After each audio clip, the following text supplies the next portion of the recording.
Sanmisan mani o'g'limning treneri? Tinchlikmi? Menga qara. Necha yildan buyon o'g'limni musobaqaga olib borasan. Biron marta ham o'rin olmadi. Nima qilyapsan o'zi? Bolangiz musobaqada o'rin olish olmasligi bu menga bog'liq emas. Uni ustiga siz bilan o'zi gaplashaman deb turgandim. Nima deganing? Hozir. Allo.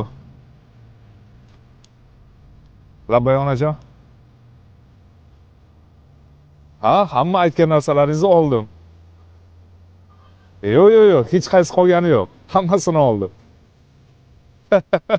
Bo'ldi, onajon, ishimni tugatib olib boraman. O'g'lim, Nima deysiz? Boring ishingizni qilavering. kasalxonaga olib borasan. Ko'rmayapsizmi ona? O'ynab o'tirganim yo'q-ku.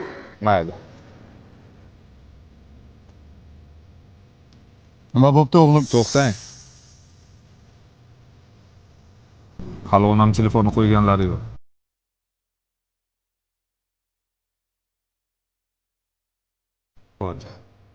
Aka, o'zi siz bilan gaplashaman deb turgandi. Bolangiz nimadandir qattiq qo'rqyapti. Zalda yaxshi ishlab, musobaqada o'zini yaxshi ko'rsata olmayapti. Bu menimcha oilaviy munosabatlarga ham bog'liq. Bunaqa qo'pollik qilishingizdan avval o'zingizdan talab qiling. Aka. Qo'polligim uchun uzr so'rayman. Mayli.